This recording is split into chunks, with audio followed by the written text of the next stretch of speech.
Hello teachers and students, we're starting off with our chapter 13 practice test. We've got Baxter here to kick us off, chilling and sleeping on top of my mom's car. But stay tuned because later on we will have a trivia question that could get you some extra credit on the test coming up. But let's jump into math. Okay, here we are. And did you notice I said teachers and students? Are teachers going to be watching this? No, parents and students. But, what else can we say? Let's just jump on into it. Make sure your name is on this. This will be your homework. So we need to have your name, of course. But let's jump right on into it. Identify each as a sample or population. Just remember, sample is a small part of something that is whole, of a population. Population is everything, everyone there. Sample could be a chocolate chip cookie. Population, every cookie there ever was. All right, every 10th customer at a particular store,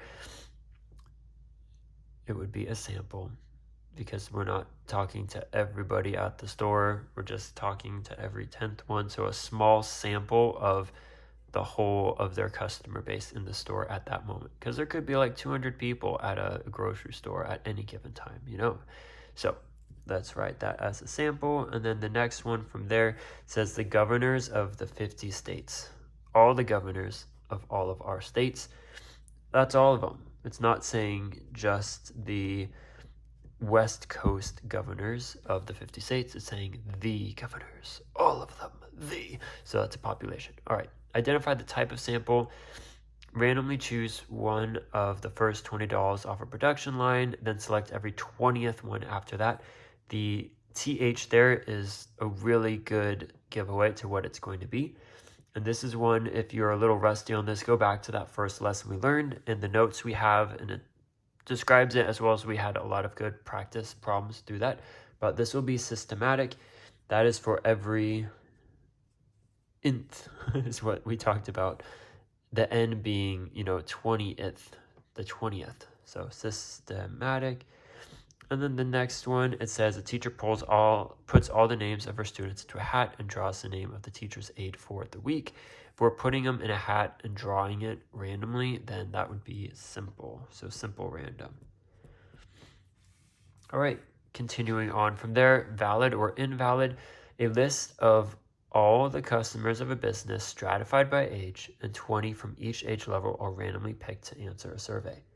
That's pretty valid, because we see that they used the stratified, and then from that each age level they randomly picked. So that's telling you they're not being invalid, they're not being biased, they're not just choosing a very small sample, handpicking who they want to hear from.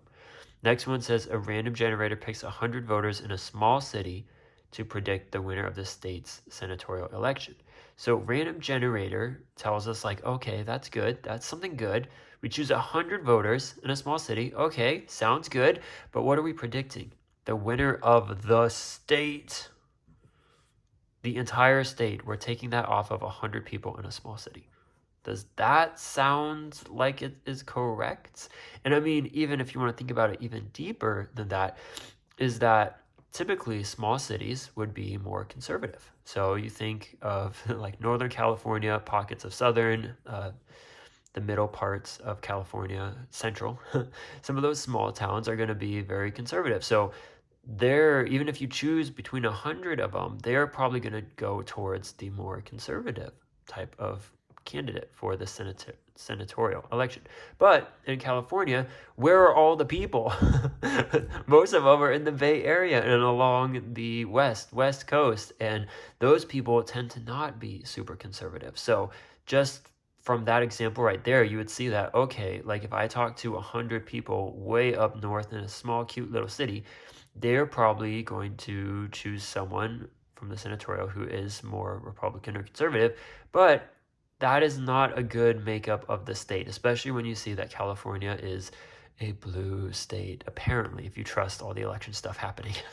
Whole nother topic we don't have to get into, but this is the fun part with statistics, and that the book is really trying to get you to go after, especially with these types of things, are to really use the logic and your thinking and think through this. Does it make sense from what we've learned? Is that a valid way of choosing and trying to say, predicting, who the winner is going to be. Well, hopefully after I talk through this, probably more than I needed to, that's a good way for you to know, like, oh, wow, no, it probably isn't. But let's go on to label each as biased or unbiased. So T-Mobile wants to know how people feel about the new phone. Okay, great. They randomly select 500 people across the country to survey. That sounds pretty good. They're not just doing 500 people in one state, they're doing it across the entire country. So it could be anyone. So you could get a potentially very good mix.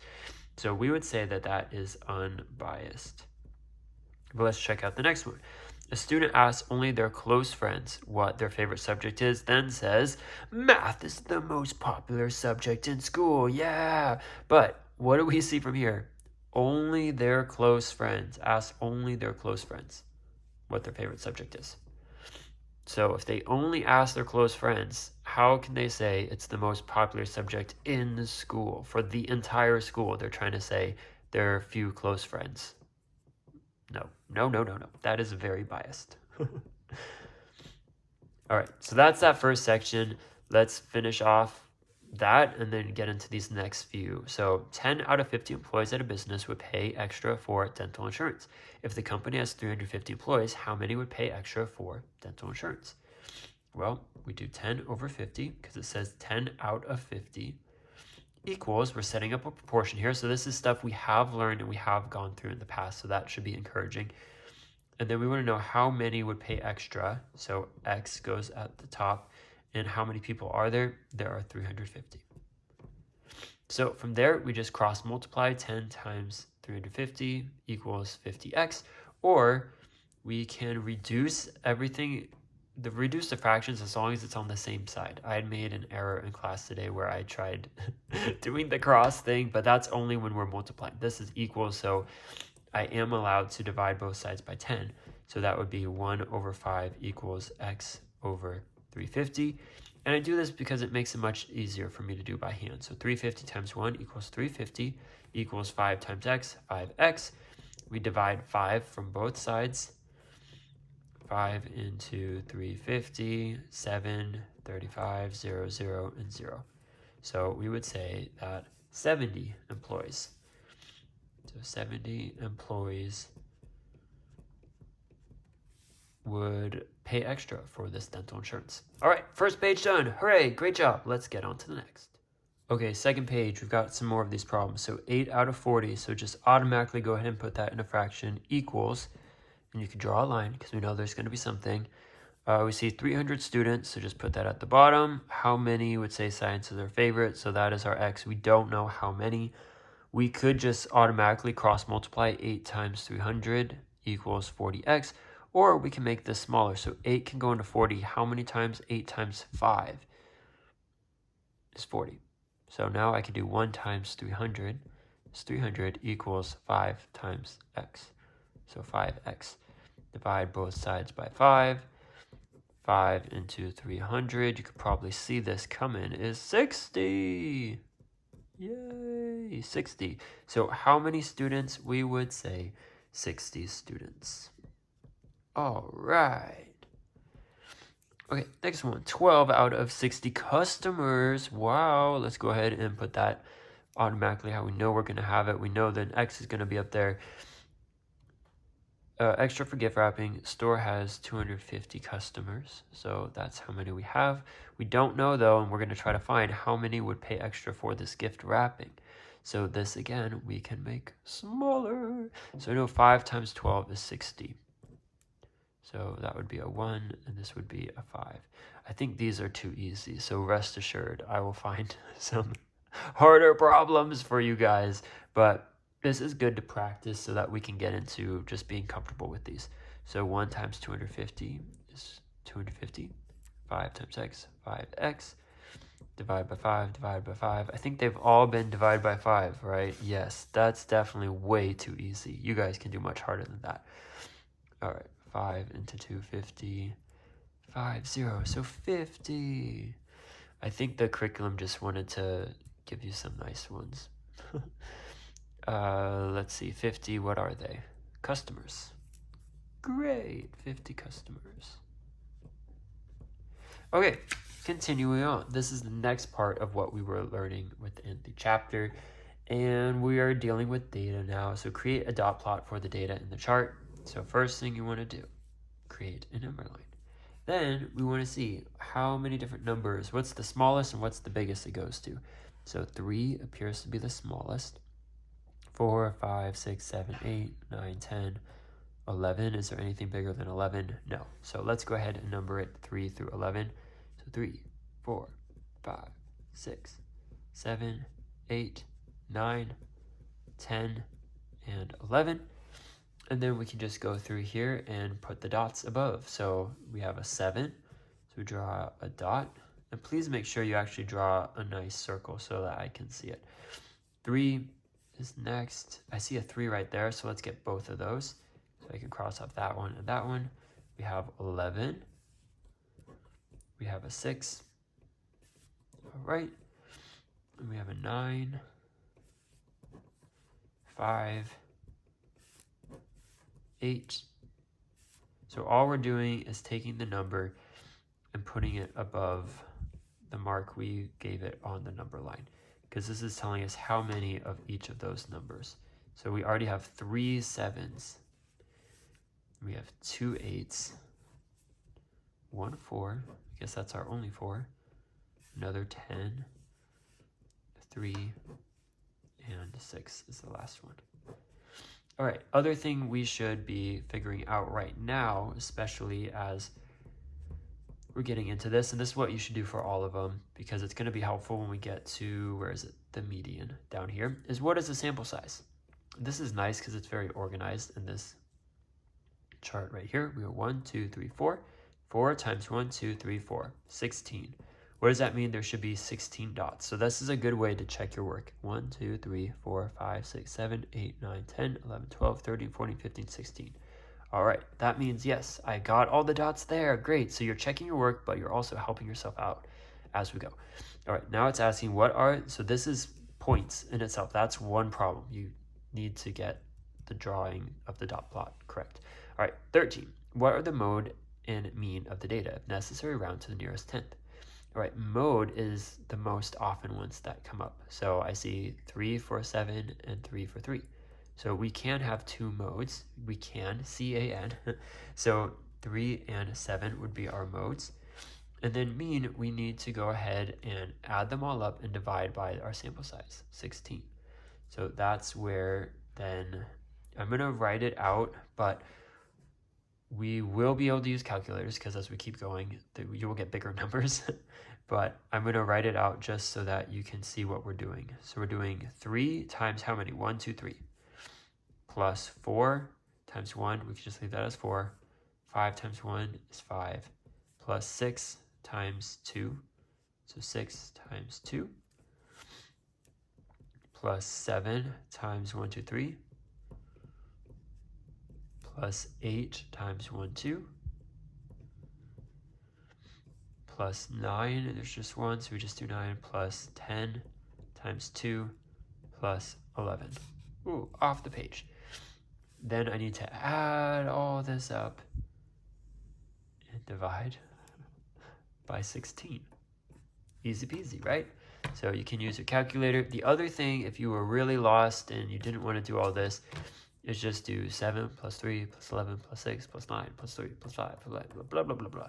This is a faster way. And we already made this dot plot, which is going to help us answer all of this. So this actually makes it so much easier to utilize what we put. So there is a reason to why we did the dot plot, because it's going to help us out significantly. But let's go ahead and add this in. So we have 3. And we want to add the parentheses because we don't want it to mess up its order of operations. Remember that? We spent a good portion of this year working on order of operations, and it is important even when we get to calculators that we are remembering order of operations, because we want the calculator to do the math correctly. So just because we're using a calculator does not mean we don't know what we're doing or we don't understand the math behind it. So that's why we spent almost this entire year not using calculators. Hopefully that is coming across to you and very helpful overall. So we have 107. So this is saying 107, and then we just divide by 16, which is our sample size. Divided by 16. and we get 6.68. It says round to the nearest tenth. So the 10th is right here in the 6th. We learned this at the very beginning of the year. Good thing, huh? Right? So this is a 10th. We look to the next number. Draw the wall. 8. Is it bigger than 5? Yes, it is. So we need to bump that up. So 6.7. All right. And then number 14, what are the range and median? Range is super fun. You just find the biggest number, 11, minus the smaller one. 11 minus 3 equals 8. And then median. This is one where if we have it all like this, you could cross off this one, cross off that one, cross off that. But, oh, that's just not a very efficient way when we have this much data. So what we talked about, what you can do, is if it's even, so there's 2 steps we have to do when it's even. It's easier if it's odd, but that's okay. Don't worry. We have 16, the sample size, divided by 2. That equals 8. So what that's saying, though, is that's not our median. We need to look at the 8th value, which means we count 1, 2, 3, 4, 5, 6, 7, 8. All right, so I'm going to circle this one because that's going to be important. But when it's even, we also need to do the same thing, 16 divided by 2, so sample size divided by 2 plus 1. Okay, that's going to be really important. But basically, you just add 1 to 8, so 9th. But I wanted to show you the math because that's pretty fundamental. And we're in fundamentals of math, of course. We got to know that. So if this was 8, then that means this one is 9 right above it. And then what numbers are these? 7 and a 7. So we learn once we have that, then we add the 2 numbers together. 7 plus 7 divided by 2. 7 plus 7 is 14 divided by 2 equals 7. Great! And this is that same idea because if we were going, I don't know, pretend like these were the numbers. If we were going boom, boom, boom, boom, boom, boom, and then we ended up with like 2 in the middle, then we add them together, divide by 2. So this is that same concept. We just have a quicker way of doing that. And then one thing I want to mention is that your mean and median should be fairly close in their numbers. So that's another way you can kind of check your work as you're going. Ask yourself, is 6.7, is that close to 7? Yeah, it is. Because the mean, mode, and median are all the measures of the central tendencies.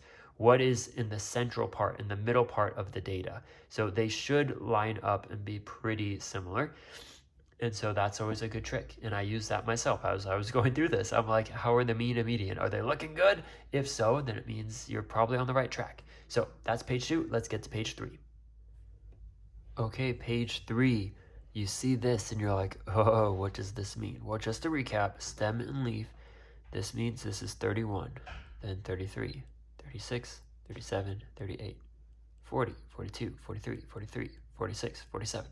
That's just another way, besides the dot plot that we learned, how to show data. So it says use these stem and leaf plots for the 2 sets of oak tree heights to complete problems 15 through 16. Sadly, I mean, it's good for you. We're not asking you to find the mean, mode, range, all of that. We're just asking in 15 for the median height of each data set.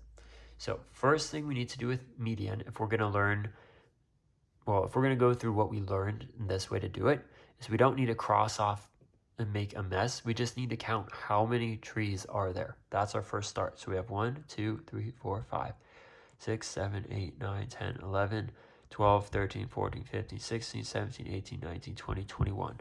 All right, I got 21 as the sample size of this, so that's 21 trees that we're talking about. How about this side? 1, 2, 3, 4, 5, 6, 7, 8, 9, 10, 11, 12, 13, 14, 15, 16, 17, 18, 19, 20, 21. Also 21. So when it is an odd number, it's actually easier to find a median. What we do is we do the sample size divided by 2, so same as we did before. So that would be 10.5, because 10 plus 10 is 20, and 0.5 plus 0.5 would be 1, so that will get us to 21. And then we round up, so that would be the 11th value. And because these are the same, we're also looking for the 11th value here. Ooh, spelled incorrectly. Value.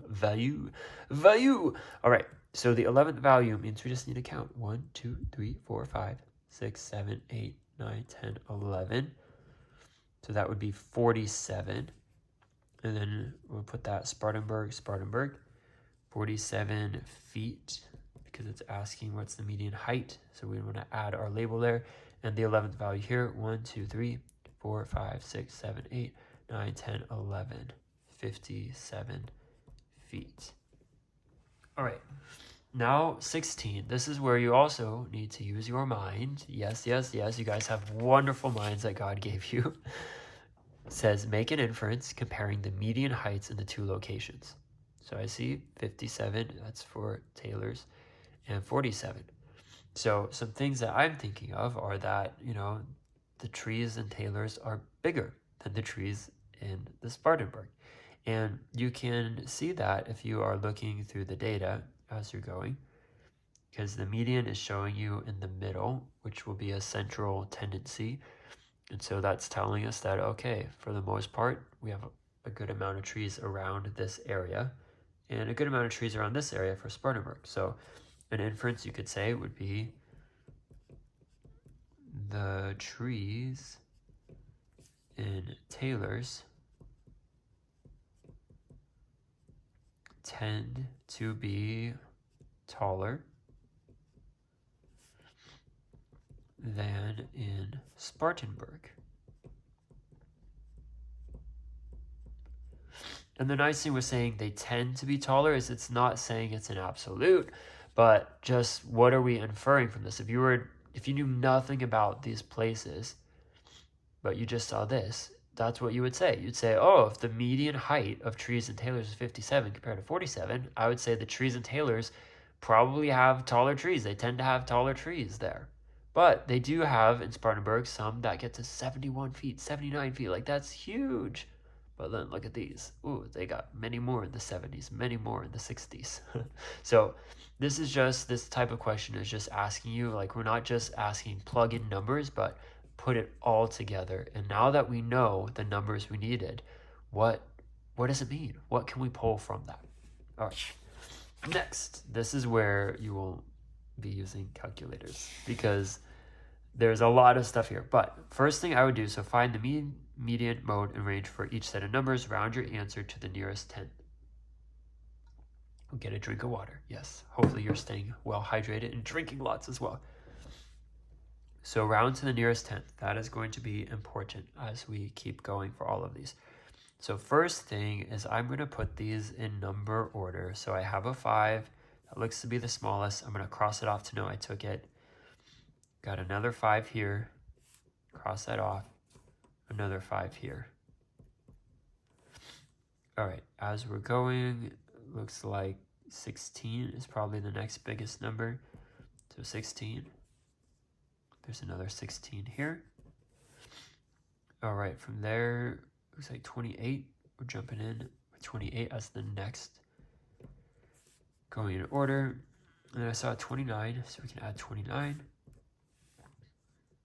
32. 35. And 48. So one way I can check this, because let's get the sample size. We're going to need it to help us do this. And I can also use that as a way to check my work. So I have 1, 2, 3, 4, 5, 6, 7, 8, 9, 10. So I think the sample size is 10. Let's double check. 1, 2, 3, 4, 5, 6, 7, 8, 9, 10. Yep. Hooray. Okay. So we can start whatever is easiest for you. So I always like to do range because it's so fun. 48 minus 5. 43.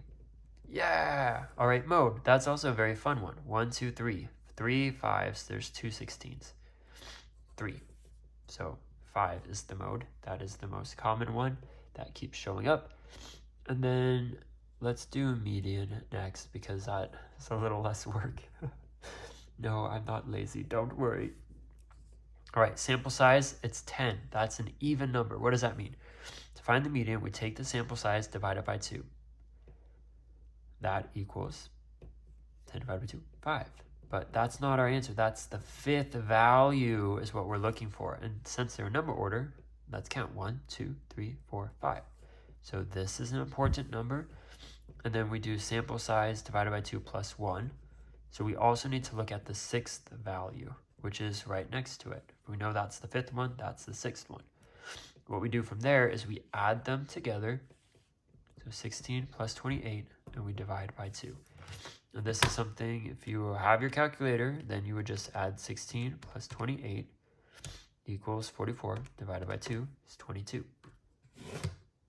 Awesome. So we know the median is 22. The other thing you could have done if you didn't want to do it this way, and I don't want to really encourage you to do that, but you would cross out this one and that one, this one and this one, this one and this one, this one and this one, and then that's how you end up with 16 and 28 divided by 2. But this method is what we really want to learn with where you guys are at and where you're headed, because we could just have bigger and bigger data sets, and you're not going to waste the time doing all this, and you can make mistakes much easier that way. All right, last thing is mean. So let's add them all up, divide by 10. Why 10? Because there's 10 in the sample size, and that's what we do when we're trying to find the mean or the average. So we have 5 plus 5 plus 5 plus 16 plus 16 plus 28 plus 29 plus 32 plus 35 plus 48 equals 219 divided by 10 is 21.9. So what I'm going to ask myself, is this close to 22? Because remember what I said, the mean and median should be pretty close together. And look, it is. They're very close. So that tells me, good job, Mr. White. We did it. Yay. It's a thumbs up I'm trying to give you. All right, this one, do not worry. It has decimals, but we can do this. So let's put them in number order to start off. So 11.7, that looks like it's the smallest. Okay, cross that one off. Then we have 13.4. All right. Then we have 14. 15.8. And 19.6. Sweet. All right, what do we want to start with? Let's start with the range. I just love starting with the range. So 19.6 minus 11.7. This is the kind of stuff you can just do by hand because it does not take you that long. So that's the important thing with calculators, is don't become lazy just because you have it. Like I could do this faster than it would be to pull this over and do. And then sometimes I don't really trust the calculator because sometimes I type it in wrong. So I would have done it a second time. So this, I can see my work. Yes, I did it correctly. All right, mode. Do any of them show up more than once? No. So we would say none. Sad. But also pretty easy to do. Median, how many are there? There's 1, 2, 3, 4, 5. 1, 2, 3, 4, 5. Okay, so I know the sample size is 5. It's 5. Great. So 5 divided by 2 equals 2.5, rounded up to the third value. So what I'm looking for, 1, 2, 3, 14. So the median is 14. Great. Such a quick way. I didn't even have to cross off, though. There's not that many numbers here, so you also could do that. But I'm trying to really emphasize the importance and showing you the quick and easy way of how to do that. All right, mean, then I need to add these up and divide by the sample size, 5. So let's bring in the calculator. We have 11.7 plus 13.4 plus 14 plus 15.8 plus 19.6 equals 74.5 divided by 5. I know it's going to go into that nicely because the divisibility rules that we talked about, if it ends in 5, then 5 can go into it pretty nicely. So 14.9. And then we ask ourselves, is that pretty close to the median? Yeah, it actually is. So I'm pretty confident if I'm you as a student taking this as the test, like, oh, okay, cool. They're pretty close, so that means I should be on track. All right, that's it for page 3. Let's get to the last page. Sure, if you've met her yet, but this is Beatrice, one of our other outdoor cats. You've met Baxter in one of the other videos. And if we're going to do an extra credit, which I was hesitant to, but one of your fellow students kind of convinced me to. So this is Beatrice. Her brother is Baxter. So those are 2 names you need to know, Beatrice and Baxter. They were dumped in our neighborhood, and we found them in our yard. They were teenagers, so they were teenage kittens, basically. So not quite the baby kittens, but still pretty tiny. Someone dumped them, and they were just living and laying around in our yard. So we call them the garden kitties. So we still call them the garden kitties. They do like to lay in the backyard and sleep in the flower beds. So that's all you need to know. Baxter, Beatrice, they were dumped in the neighborhood. We basically adopted them. They were teenage kittens when we found them. And yeah, they're our garden kitties. That's what we call them, our garden kitties. So that was a fun little break, right? You got to learn more about our cats.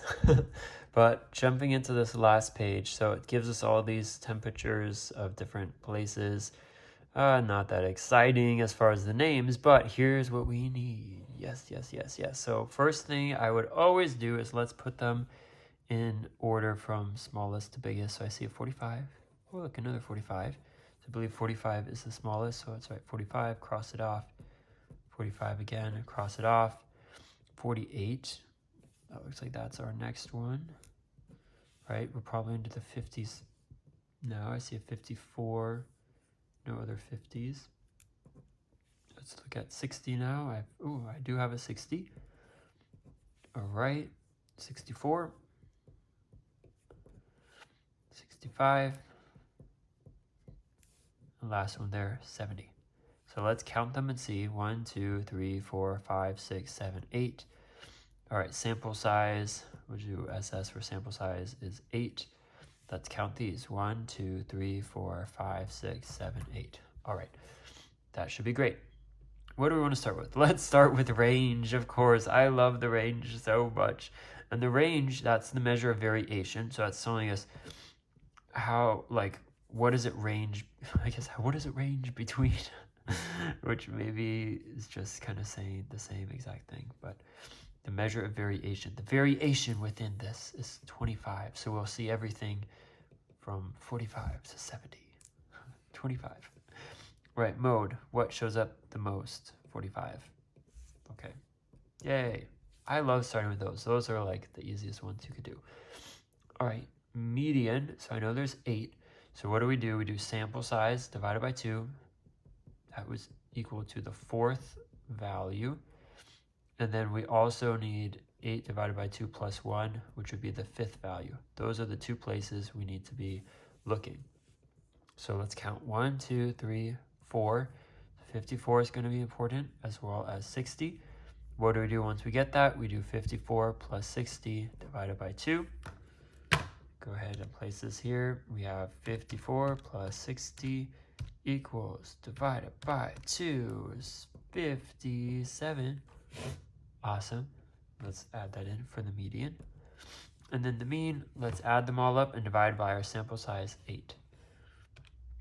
So we have 45, and look, we'll do times 2. Oh, but I think that takes more time. It's more clicking.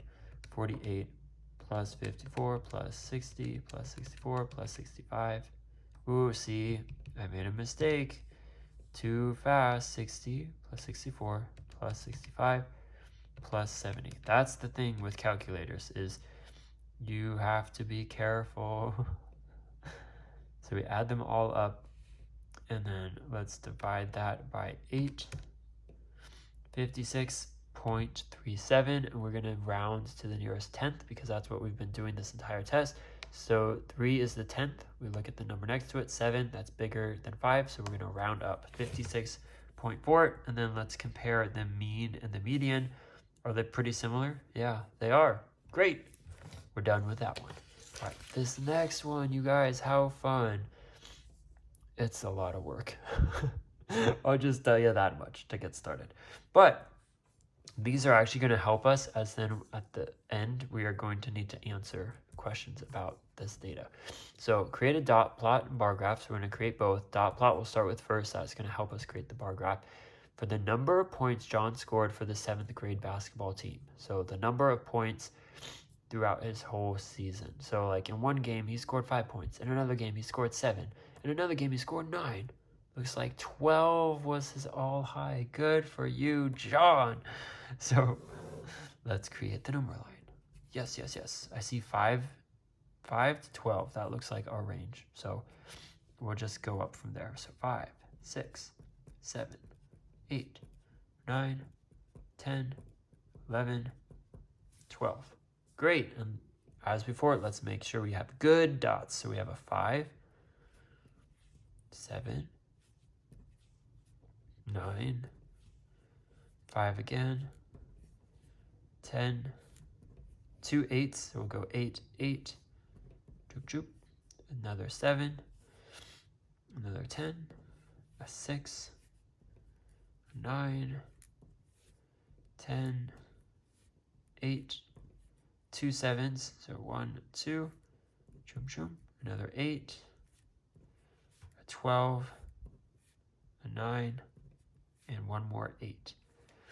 Great job. But let's count up. What is our sample size? Because we're going to use that down here as we keep on going. So we have 1, 2, 3, 4, 5, 6, 7, 8, 9, 10, 11, 12, 13, 14, 15, 16, 17, 18, 19. So I think it's 19, but let us count these to make sure. 1, 2, 3, 4, 5, 6, 7, 8, 9, 10, 11, 12, 13, 14, 15, 16, 17, 18, 19. So I forgot to cross that one off, but because I counted all of these and it was 19 and these were also 19, it means I didn't forget the 8. So didn't even mean to do that, but great learning right there. All right, so we will come back to this. Yes, we will. Let's create the bar graph. So first thing you can do is create like a right angle. And I know I need to have all these numbers at the bottom. So I'm going to start with that. We have 5, 6, 7, 8, 9, 10. There's no 11. So we'll just add 12 there. And then going up from here, how many games did he play? So what I'm looking for in here is that there's 2, so I need at least 2. But what's the greatest one? 1, 2, 3, 4, 5. The lowest one is 1. So I need to go from 1, 2, 3, 4, 5. And then how we label this is where it becomes very important, is that these are the points scored. So he scored 5 points. He scored 6 points. And then this is going to be the games played. And it doesn't have to be exactly this, but as long as you understand, like at first I put in how many games did he get the points, what points. So that's just what you need to break down. And that's part of when you're reading this at the very beginning, is figuring out what are we looking for. And that's why I said like, oh, in one game he scored 5, in another game he scored 7. So now that we have this, we can refer to our dot plot. So there are 2 games where he had 5 points. So we go up to here to the 2, draw a little bar there, and then shoop, shoop, shoop, shoop, shoop, just shade it in. 6, only 1 game where he got 6 points. 7, 1, 2, 3, 4. So you go up to 4, and then color that in. 8, 1, 2, 3, 4, 5. So that's the very most. So in 5 games, he scored 8 times. 9, 1, 2, 3. So we have 3 here. And the nice thing with this and what we had talked about is it just helps you visualize the data of what we're seeing. So this does a pretty good job, I would say, the dot plot. And this is just another way that we can look at it. So 10, 1, 2, 3. It's the same as 9. So those should be about the same. And then 12, 1. Not very tall. Okay, so there we have a bar graph clearly showing how many points he got. Okay, from there, find the central tendencies and measure a variation from the above data. So what do I always like to start with? Range. Okay, so range, what's the highest number? 12 minus the smallest number, 5. 12 minus 5 equals 7. Yeah! Mode, which one is used the most? 8. 1, 2, 3, 4, 5 times, so our mode is 8. Just like that, you're already halfway done. I think that's why I love that. When you come to a problem and you're like, I'm already halfway done, It should be very encouraging, motivating, kind of a psychological trick to make you feel like, yes, I'm there. I'm almost there. I'm halfway there. So median we can do next. We know that there's 19 in our sample size. So we would do 19 divided by 2. That's 9.5. When it is an odd, we round up. So that would be the 10th value that we are looking for. So from there, we need to count. 1, 2, 3, 4, 5, 6, 7, 8, 9, 10. What does it land under? It lands as an 8. So the median would be 8. So I'm guessing if I do the mean correctly, we should get something around 8 because the mean and median are pretty similar. So how do we do that? I can either add all 5 plus 7 plus 9, blah, blah, blah, blah, blah, blah, blah, blah, blah, blah, divide by 19. That just looks like a mess. So what I can do, I know that this is 5 times 2. 5 times 2 is 10. That is 6. 1, 2, 3, 4. 7 times 4 is 28. 1, 2, 3, 4, 5. 5 times 8 is 40. 9 times 3 is 27. That would be 30, and that would be 12. So yet again, the dot plot comes in to help us out. So then I can do 10 plus 6 plus 28 plus, after 28, 40 plus 27 plus 30 plus 12 equals 153 divided by 19. And I should write that down here to show my work. 153 divided by 19. Because if for some reason you get this wrong, it's going to be very helpful for me to see this because I won't be able to see what you had done in your calculator. So I get 8.05. We're going to round to the nearest tenth. So we're looking at the 0. Look at the number next to it, which is a 5. So we round up 8.1. And that is very close to the median. So hooray. Awesome. So great job overall, you guys. Hopefully this was a helpful walkthrough. Just take your time, go through it. I know you guys have done this. We've done a lot of practice, and this is a fun chapter because you really get to use your mind and like put it all together. We did those experiments in class, so we actually created the data as a class. You did it as a homework assignment on your own, and then now we're just putting it all together to close out this chapter as we head towards chapter 14, our last chapter of the school year. So congratulations. As always, feel free to let me know if you have any questions. I'm more than happy to help.